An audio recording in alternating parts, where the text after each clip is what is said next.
Excellent. All right, so I've got quite a few things to share with you. I'll try to be quick. The first is that last weekend, this week, we've been engaging with Keystone testing in the high school and our WIDA testing for our English language learners. That testing window starts this next week. And we have an in-service on Friday. During this in-service for all of our teachers, we have several things planned for professional development. They include Dr. Megan Clemente coming from the Department of Education. She'll be doing a targeted math training for grades 1 through 12 to help us identify ways in which we can improve on the PSSAs and Keystones.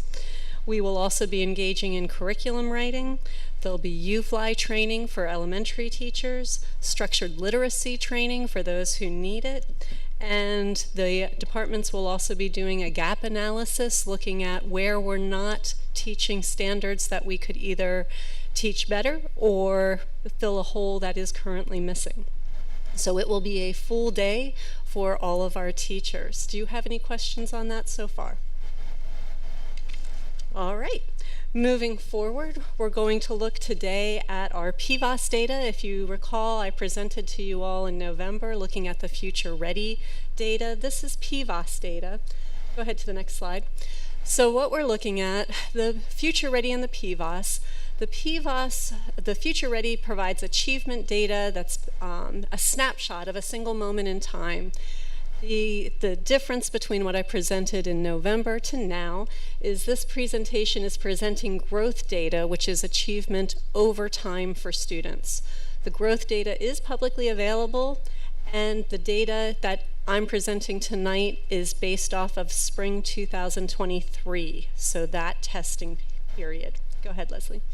So the variables that are within our control as we're looking at this data, variables we can adjust are our curriculum, our instruction, the way we assess students, and the organization of how we put out our students and organize our students and student groupings.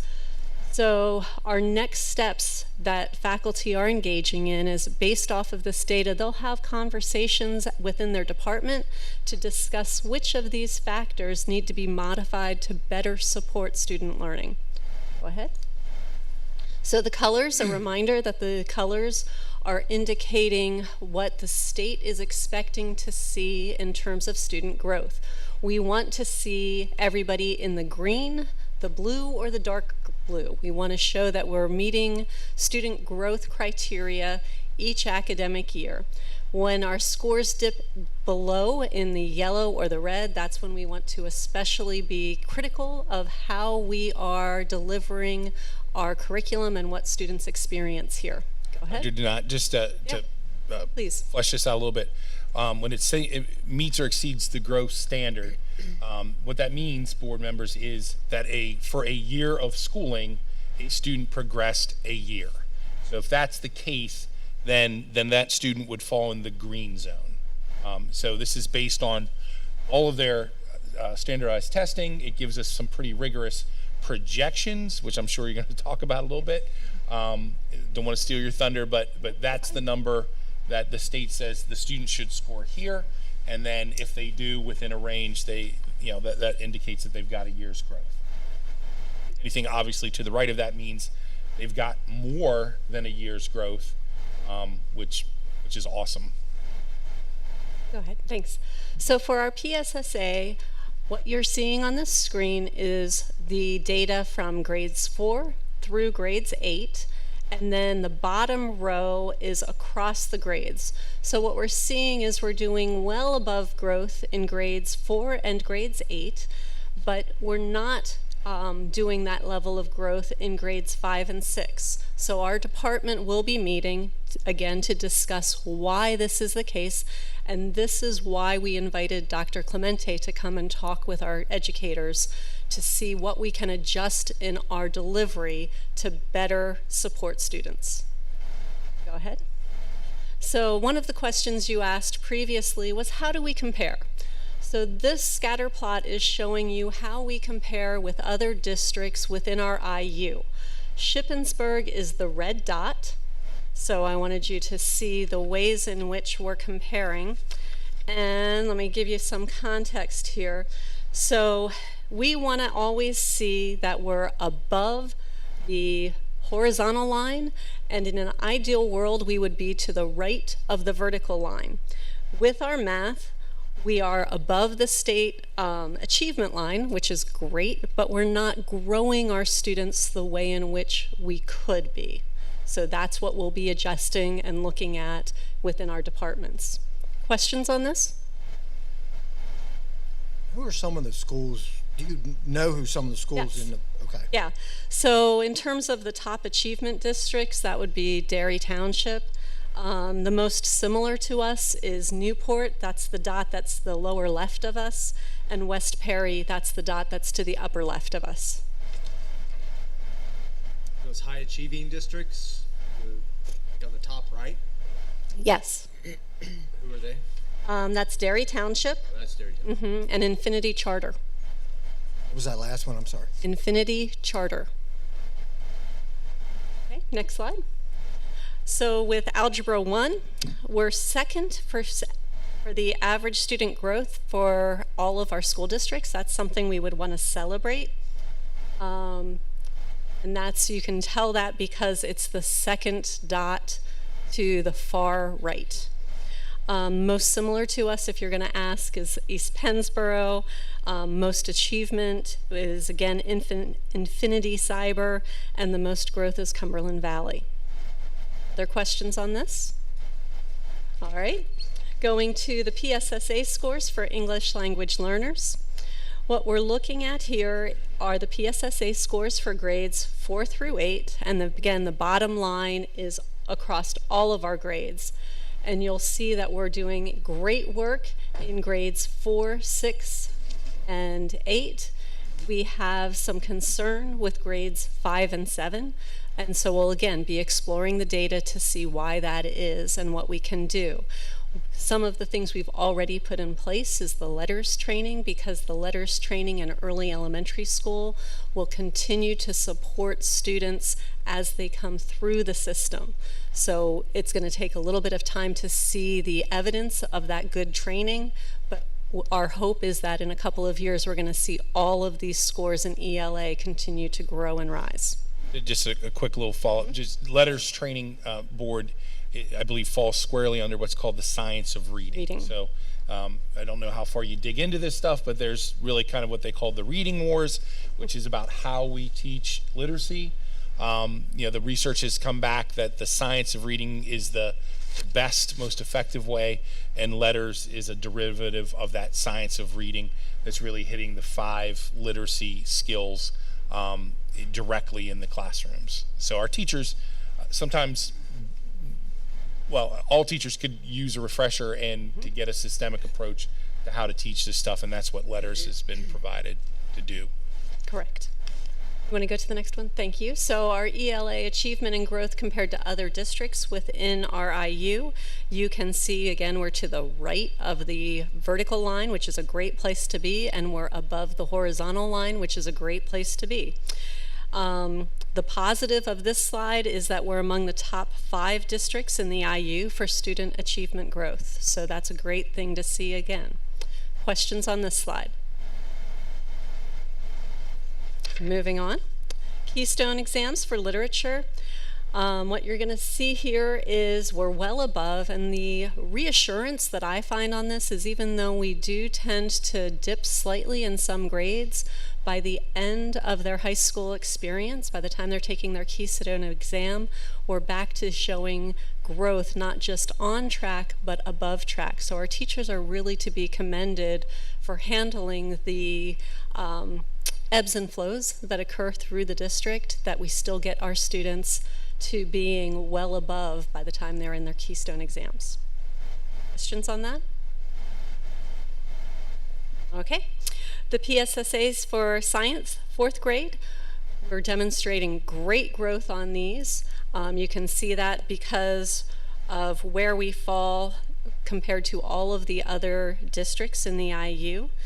And we're still right at the line for achievement data. So whatever we've been doing in 4th grade and the years leading up to 4th grade, something's going really well there. In 8th grade, however, we have a little bit of a different view. What we're seeing here is we're below where the state is expecting us to be. So while our achievement scores were still above the vertical line, it's still something that we need to address, and that's one of the things that our departments will be digging into. Questions on this? For biology, you're going to see again, we're above the vertical line and to the right of the horizontal line, other way around, and that this is, again, good news. Questions on this? If you want to know any of these districts, I can let you know what they are.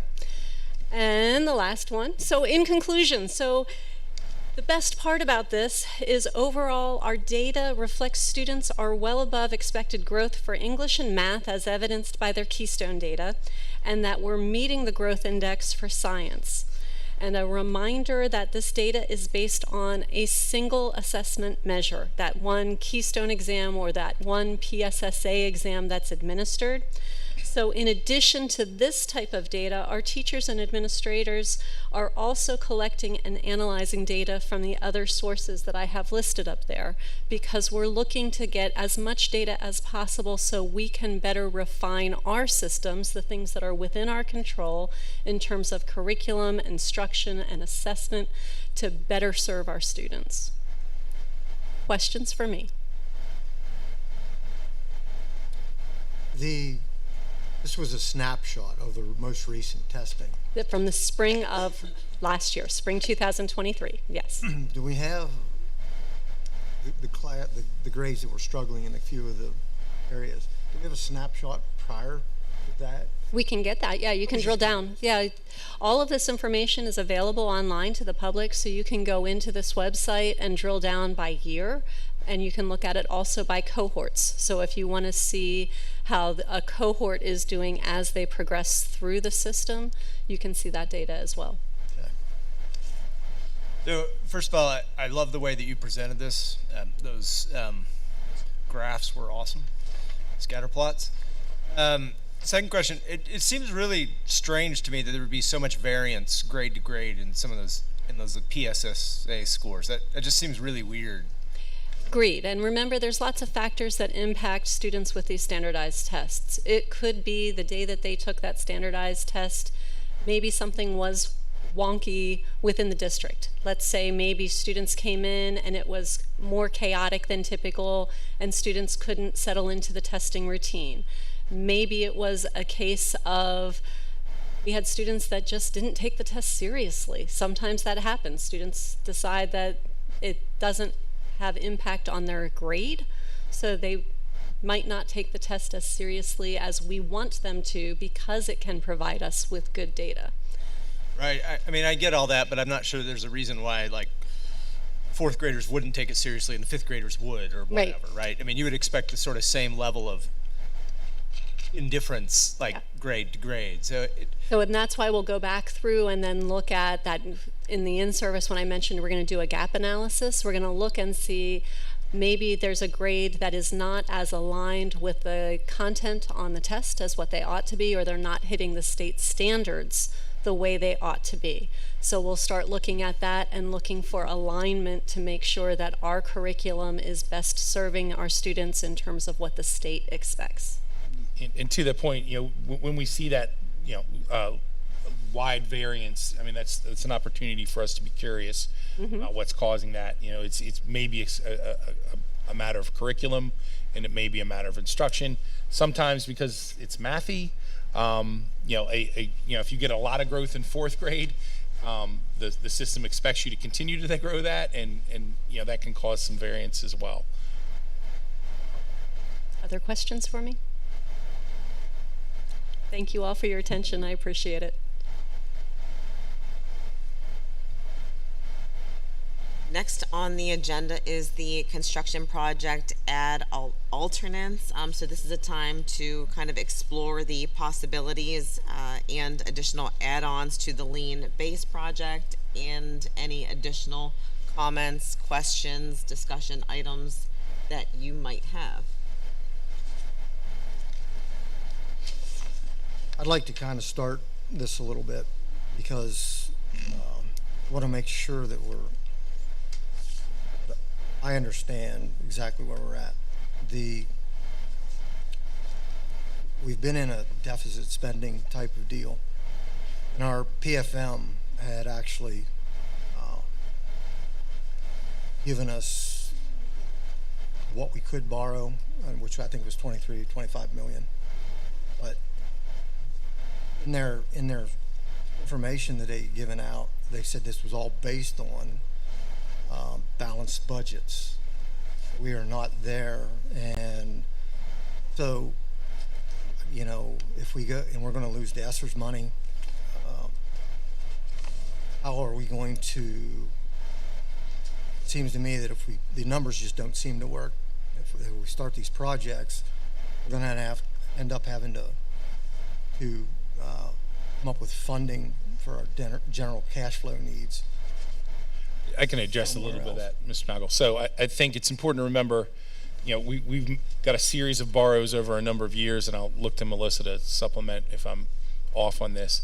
Our actual total borrowing power is upwards of $36 million. Correct. Okay, so with the budgets that we have, we are below that significantly, particularly with the lean bid that we've so far have on the table. By being beneath that $36 million borrow limit, so significantly, we still have that money to put towards the things that you're talking about moving forward. Melissa, do you want to talk about that at all, or can you? Yeah. Good evening, everyone. Thanks for having us here tonight to participate in the discussion. I think what Mr. August is talking about is the budgets that we had put together were aligned with kind of the initial PFM outlook, which was right around $33 million. Last month, or November, PFM was able to provide you with an update, and the district was in actually a better position based on the interest rate. So that number has increased. Now your total borrowing capacity is closer to about $36 million. What we were showing you was still kind of holding those much more conservative, targeted building project budgets, because we were still kind of using that $33 million as kind of your total construction project or total building program district-wide. So $25 million hard construction budget for your middle school, high school projects, 5.6 for your stadium, and then about $3 million for your elementary schools. I think what's important to note is there's still that buffer between kind of what we are still budgeting. We're still looking at that $33 million total number versus what you can actually borrow. So I think it's up to this board to try to realize that the budget that we were working with is not your absolute most. It is $3 million roughly less than what PFM has projected for you. So you still have a buffer, and then within your projects, we're still building a buffer for you. So if we pull this project, we have the cash flow to support all of our payments without losing any positions. Well, I think PFM would have to confirm that, and it's up to you to, define your budget so we can get the actual cash flow costs that you would be, but based on the estimates, based on the information that we have available, yes. Can we get that confirmed? Through PFM, I would maybe look to Christy. Well, that wouldn't be so much PFM. PFM's presentation, like Mr. Noggle has said, is based on a balanced budget. So currently, based on the presentation that I gave on December 4th, I had shared with the board, depending whether you don't increase taxes at all or you increase taxes to the index, we're looking at currently a deficit anywhere between 2.25 million and 5.5 million. But again, that is with all current staffing in there before looking at what we're doing with ESSER positions. But again, that scenario of being able to afford the 36 million or 35 million that PFM presented was based on a balanced budget. To answer your question in regard to the positions, so I think I communicated that we have 1.68 for $1,684,085 worth of those ESSER positions. That's those 11 and a half. So we're going to develop through attrition, meaning that people are going to retire. We have some possibilities to slot them in to those positions. There may be some that we do have to eliminate as positions and then push back into the building. I guess my point in saying that is, it's not doubt. I don't believe we're going to have that entire 1.68 part of our budget be reflected, meaning that we're gonna bring that number down. I'm not going to say it's not going to be zero, but I think that 2.2 deficit will be reduced by how many of those positions we can absorb, reallocate, or otherwise mitigate, to get them back within our budget.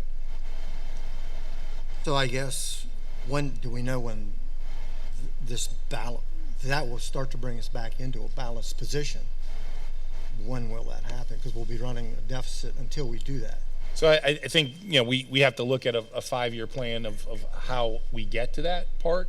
We're facing what every district in the country is, particularly in Pennsylvania. Most districts have hit this ESSER's like waterfall. Okay, some districts have mitigated that better than others, but not to be too dramatic, but for us, there's a reckoning with how the district decided to use those fundings that we're going to have to deal with. So I can't sit here and say that where we are with the budget won't end up being a deficit. Our job is to minimize that deficit, and I think in talking with Mrs. Lentz, there's still a lot of unknowns in our budget process at this point that could help swing it back, and provide additional funding for us. So we're so early in the process, Mr. Noggle, to answer your question.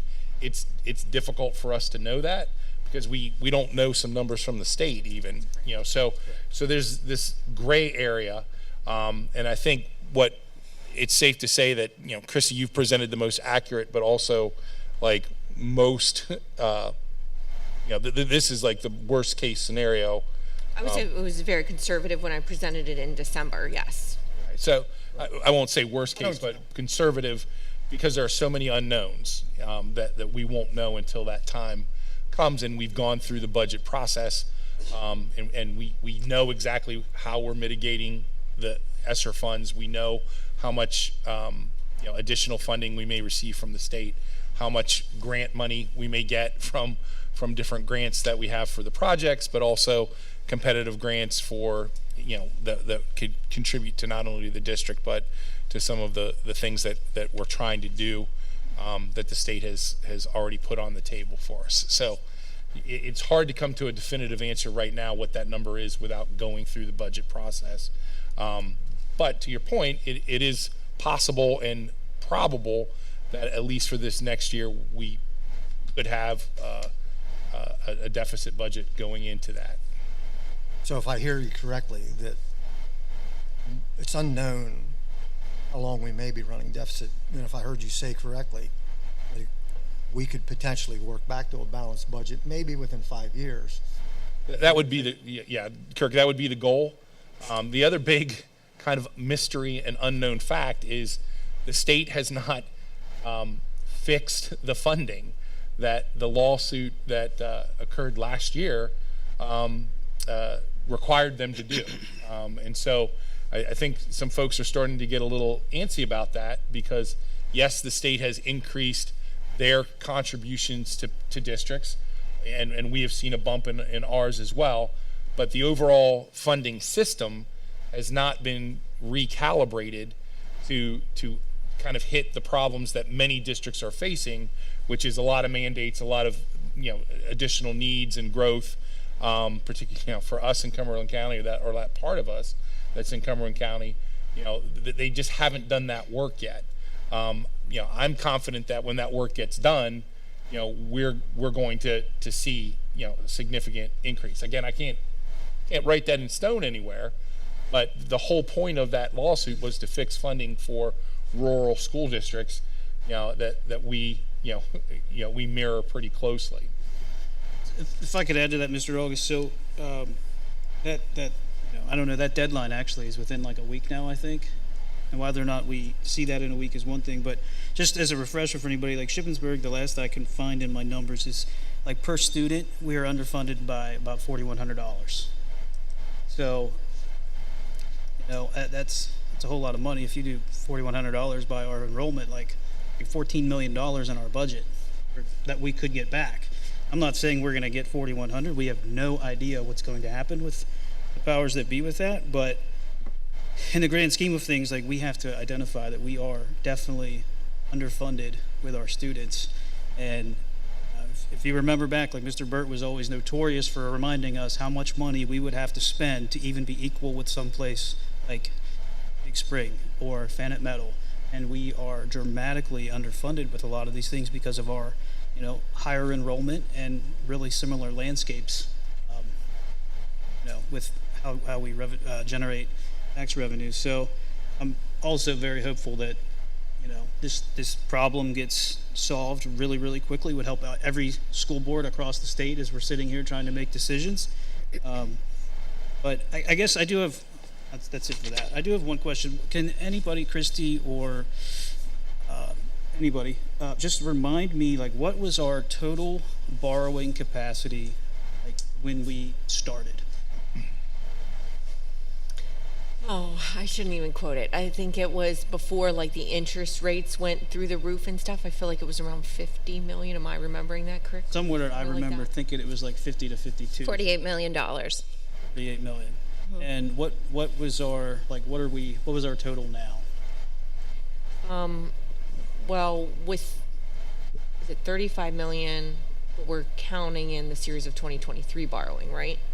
Yeah, so that includes, so the most recent, I think you're referring to the most recent update that PFM provided, and they did take into account the interest and the series of 2022 borrowing from 2022. So you're right around $36 million. Okay. And again, just that $36 million, just so I'm clear, gets us to our current debt service limit. Correct. So it's already built into our budget. To your point, Mr. Kressler, that not that we would be in a position at this moment to do that, we do have the option to increase our debt service limit to capture that other monies. I think that's because I think somewhere along the lines, like, we've lost money, I think. 10 million. That Fred just mentioned, like 10 million, whatever that number is, like, because of the, like, interest rates or whatever, like, we've lost, like, from the very beginning of what we were like, hey, this is where we're at, and then, we fall into the economic state of everybody else, so then things start to go down. So we have to pinch every one of our projects. Definitely in an era of higher inflation rates, we're going to get less bang for a buck. And I think, that we caught the beginning of that trend. And now it looks like those interest rates may be coming down.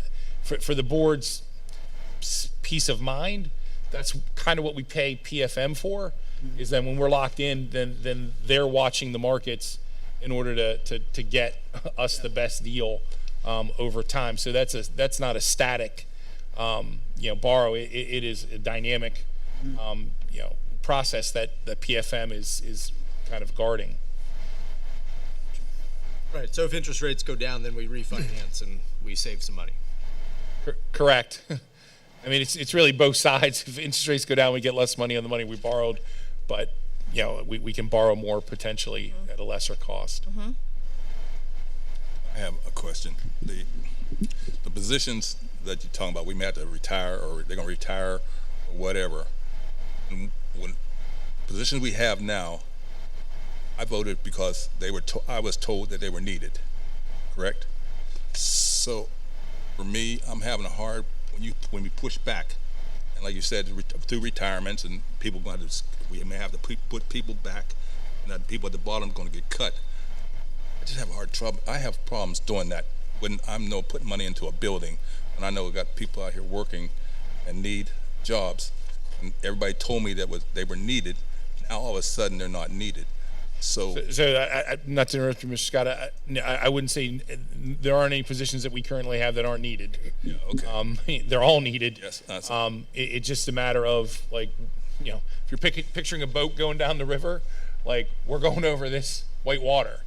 And it may be that we have, it won't, I'm predicting that we're going to have, some tough decisions to make in order to navigate this white water.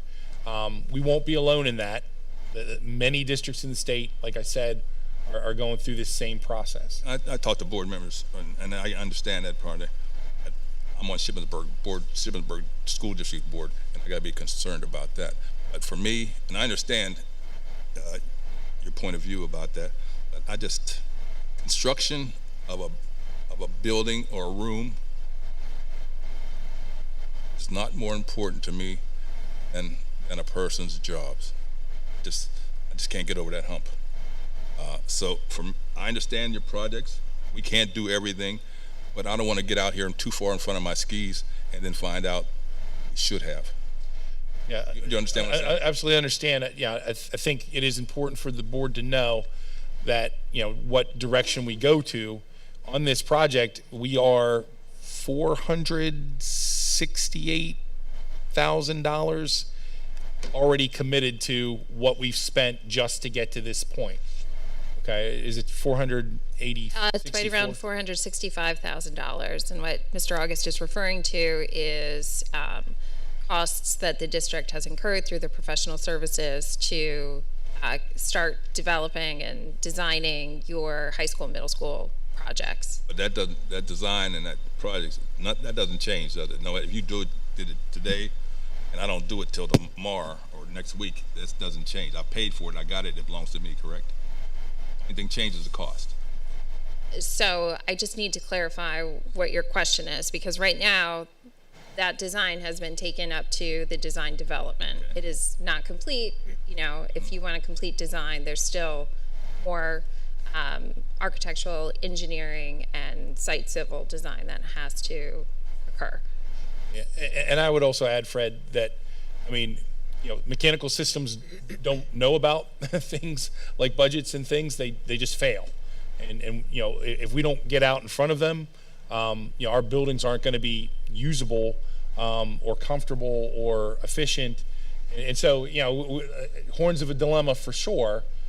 How do we balance doing what we need to do space-wise with the budget and this other, I'm sorry if I implied about cutting it all out. I'm not doing that. But we talk about classrooms at the elementary school. We talk classrooms here at the high school. Number one, if I don't have enough teachers for what I got, what those classrooms going to do me? I got to pay for more teachers for them. I can't keep the people that I have. I guess I'm just concerned that's laying people off to do a room that I can't fulfill because I don't have teachers at this time. Do you understand? Mr. Scott, so currently with the proposed lean base proposal that we spoke about on Thursday, none of those classroom will need teachers. Additional teachers. We're not Additional teachers. We're not building space that we then have to fill with a new position, Fred. So, like the two music classrooms, we have those folks already in the budget. The family consumer science, we have 2 of those teachers. The STEM classroom, is going to be used by a variety of science teachers that are already available and on the payroll. So, this building project, as written, is not about adding spots. So when we get to the elementary level, that down the line, that might be a different story as we add space and add teachers. But we're not at that decision point. We're at this decision point, which certainly informs that one. But we're not adding staff based on this building project. Just one last comment pertaining to the ESSER's positions. Some of those positions were filled with the nuance, knowing that they were not full-time positions, that they were positions that were to only be in existence while the ESSER money was, while we had those funds, knowing that once the money was done, that those positions would be no more. There are some of those positions, such as the special education, that we will have to absorb into the budget, but not all of those, is it 11 and a half? Yep. Positions need to be absorbed by the district. Some of those, And they weren't needed. You just feel. well, I mean, So there are things, sorry to interrupt. Yeah. So when you say not needed, you may remember, Mr. Scott, we had our instructional coaches come and they talked about how impactful they are. I would argue that they are absolutely needed. Because they impact, and when you see those blue scores, that's because our teachers are getting the professional development and the coaching that they need, to support students that way. So when you look at math interventionists and reading interventionists at the middle school, it's hard to argue that we don't need them. The question, the question is, can we live without them? Maybe with the intent of bringing those positions back, or depending on how things shake out, can we keep some of those positions? Again, we have to get through the budget process and have that plan for those positions to put before the board to say, are you comfortable with this number? Or no, Mr. August, go back and find something different. When you say, I want to be clear, when you say they're not needed, they're always needed. Those interventionists and coaches do phenomenal things to help our kids grow. I'm not denying that, but when I got on the board 4 years ago, that was one of the things I said I got on the board for. To make sure the students had enough teachers and support go through school. And I have real reluctancy, like the reading and the rest of that stuff you say the kids need, and I was told would need, to get to a point now, all of a sudden now we're going to alter our situation, and they're needed, we can't afford them. But I'm going to put money into mechanical and other stuff. I'm just one vote, but that's a hurdle I can't get over. How many positions does this borrow actually affect? Like, if we run an example, if we borrow the 23 million, like how many of those positions will we be able to keep or have to get rid of, versus if we don't borrow, what flexibility does that give us? So I pretty complex question. I think what the borrow does is talks about how much we could put aside from our debt service. So that number that we're currently paying, that is the 36 number. If depending on where we come in, $1 million less gives us a little more room to put aside. Now understand, like, that money's already in our budget, and it has debt service. So the intention of that line item is that we maintain our facilities with it. So I don't know that it's a direct parallel, because that money, the money in the budget, depending on the line item, is what we pay for salaries. So I don't know, Ms. Lynch, do you want to jump in on that one? I'm not sure if I understand. Can you ask? Well, I mean, exactly that. Like, does this have any effect on whether or not we have to get rid of X amount of employees or keep X amount of employees versus how much we decide to borrow? I think it's one piece of the puzzle. It's not the end all be all. It potentially could impact some of it, but there's other things like the state's budget and if we get some grants that reduce what we actually are paying out there, that could be a factor. Are there other factors that might contribute to that you can think of, Ms. Lentz? But you can't just look at it as a silo. You have to look at all these pieces as a whole when we're looking at budgeting. I think that's right. So it's not one line item that's going to drive whether we keep or lose teachers or reabsorb them. It's definitely a factor. It definitely gives us some flexibility. The longer it takes for us to get to that debt service limit means that we have that money to use in different ways. But eventually, if we were to get to that debt service limit, we would have to find other places in the budget. So again, unknowns when it comes to the state's contribution, and a ton of other factors that will reveal themselves as we go through the budget process. Right, but it's not like an extreme. Like, it's not like if we borrow all this money, we're going to have to get rid of like 10 employees, but if we don't, we get to keep everybody. It's not like one extreme. It's not based solely on that line item. Would I you feel agree, like there Ms. might Lynch? be like a fear of that amongst board members. If I'm hearing Fred right, that's what he's kind of getting at. He's concerned about this borrow, Right. and then having to possibly get rid of more employees. I think that's a great point for everyone to stand. It's one factor within the budget process that could impact it. It is not the end-all, be-all when it comes to these 11 positions. Okay, and it, again, may be necessary to run a temporary or perceived temporary budget deficit to get through this white water. Because the other part, and Mrs. Lentz, correct me if I'm wrong, like as the state is basing our funding on data that's a couple years behind, right?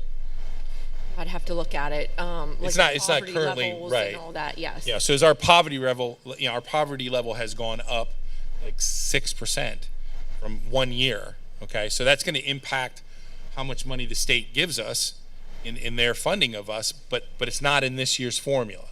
Okay, so they do a look back of a year or two at least to determine what our allocation is going to be. As we get more students, that also impacts it. So there's a little bit of a lag between what we look like now and the state budget catching up to that. Okay. Basically, it's not necessarily, I agree, that it's not necessarily hinged on a specific employee number. The employee number was kind of being looked at as, we need to figure out where we're going to generate enough cash to pay our debt service, correct? So the debt service is built in. I'm not sure I understand the question, Mr. Noggle. The problem is when we are running a deficit budget, we don't generate enough cash. Now, granted, what we have, but a 2.5 million or whatever, it's whatever it is. I mean, it'll be less probably. But when we were talking about losing positions, loss of a position was only a force that would free up some cash needed to pay the debt service that we're going to incur. If we change nothing and we leave everything exactly the way it is, and we run that $2.5 million deficit every year, we could diminish fund balance relatively quickly. So there is whitewater, and the board doesn't have clarification as to, do we have enough cash flow to support this entire borrow without some type of offsetting change in our budget. It could be, maybe we could figure out increase income, but